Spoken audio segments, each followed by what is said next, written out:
Olá pessoal, bem-vindos de volta ao nosso canal. Hoje, vamos continuar a nossa jornada pela incrível história do Exudo. O faraó já testemunhou 4 pragas terríveis, mas seu coração continua endurecido. Prepare-se, porque a situação no Egito está prestes a ficar ainda mais intensa com as próximas 3 pragas. A 5ª praga, a morte dos animais. O Senhor Deus disse a Moisés: vá falar com o rei e diga que o Senhor, o Deus dos Hebreus, diz o seguinte: deixe que o meu povo saia do país, a fim de me adorar. Pois, se você não deixar e continuar impedindo que ele vá, eu o castigarei com uma doença horrível, que atacará todos os seus animais, isto é, os cavalos, os jumentos, os camelos, o gado, as ovelhas e as cabras. Farei diferença entre os animais dos israelitas e os dos egípcios, e não morrerá nenhum animal dos israelitas. 5 Eu, o Senhor, marquei um prazo. Farei isso amanhã. No dia seguinte, o Senhor fez como tinha dito, e todos os animais dos egípcios morreram. Porém não morreu nenhum dos animais dos israelitas. O rei mandou ver o que havia acontecido, e foi informado de que não havia morrido nenhum animal dos israelitas. Apesar disso, o rei continuou teimando, e não deixou o povo ir. A 6ª praga, os tumores.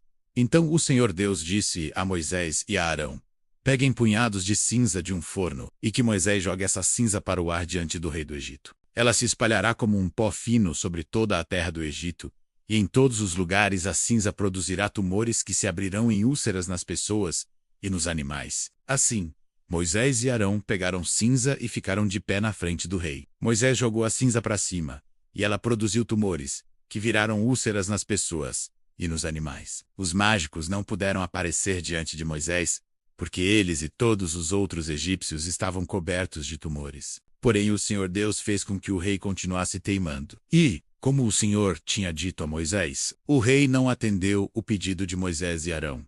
A 7ª praga, a chuva de pedra. O Senhor Deus disse a Moisés: amanhã cedo vá se encontrar com o rei, e leve a mensagem a ele que o Senhor, o Deus dos Hebreus, diz o seguinte: deixe que o meu povo saia do país, a fim de me adorar, pois desta vez eu vou fazer todas as minhas pragas caírem sobre você, sobre os seus funcionários e sobre o seu povo, para que você fique sabendo que, em todo o mundo, não há ninguém como eu. Se eu tivesse atacado você e o seu povo com doenças, você já teria sido completamente destruído. Mas estou deixando que você viva, para mostrar a você o meu poder, e para fazer com que o meu nome seja conhecido no mundo inteiro. Você ainda continua orgulhoso e não quer deixar o meu povo ir. Porém amanhã a esta hora, eu vou fazer cair uma chuva de pedra, tão forte como nunca houve igual, em toda a história do Egito.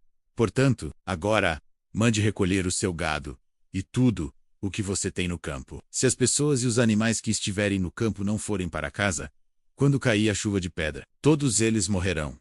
Alguns funcionários do rei ficaram com medo daquilo que o Senhor tinha dito, e levaram os seus escravos e os seus animais para os abrigos. Mas os que não deram atenção ao que o Senhor tinha dito, deixaram os seus escravos e os seus animais nos campos. Então o Senhor Deus disse a Moisés: levante a mão para o céu, e cairá chuva de pedra em toda a terra do Egito.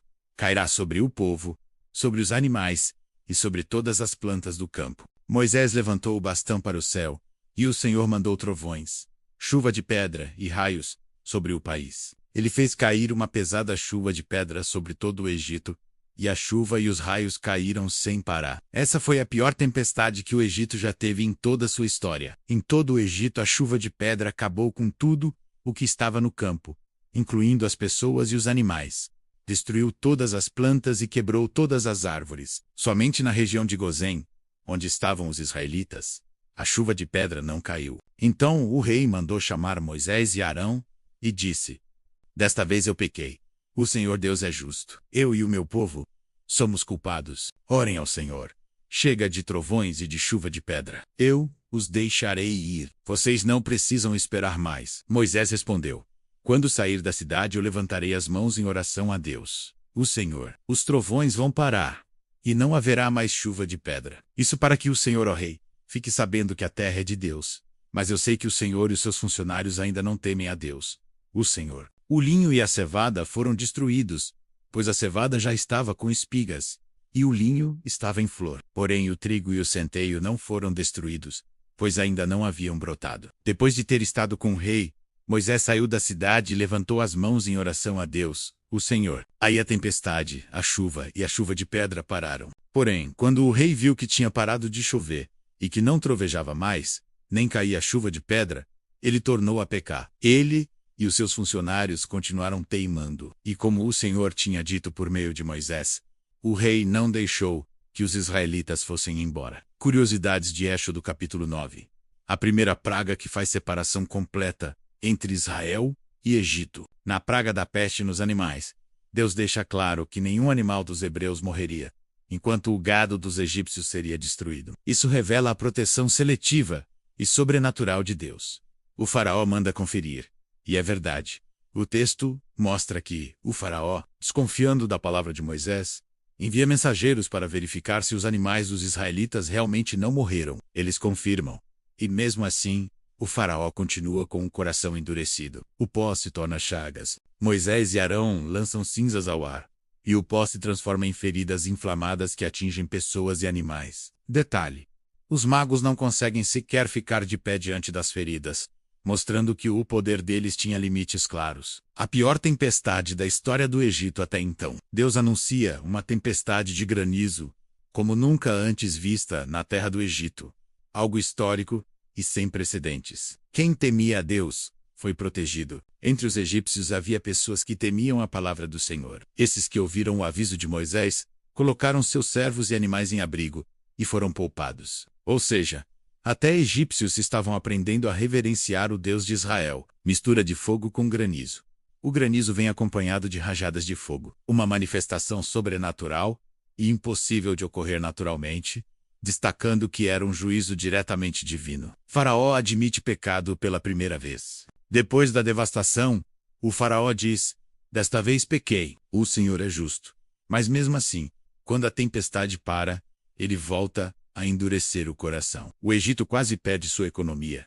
A praga destrói o linho, a cevada e árvores inteiras. Isso afeta diretamente vestimentas, alimentação, agricultura, comércio. O Egito, famoso pela fertilidade, está sendo levado ao colapso. A lição central: Deus controla a natureza, saúde e poder. Cada praga ataca áreas que os egípcios acreditavam ser protegidas por seus deuses. Deus mostra que nenhum deus egípcio pode se comparar a ele, nem proteger o Egito do seu juízo. E o que aconteceu a seguir?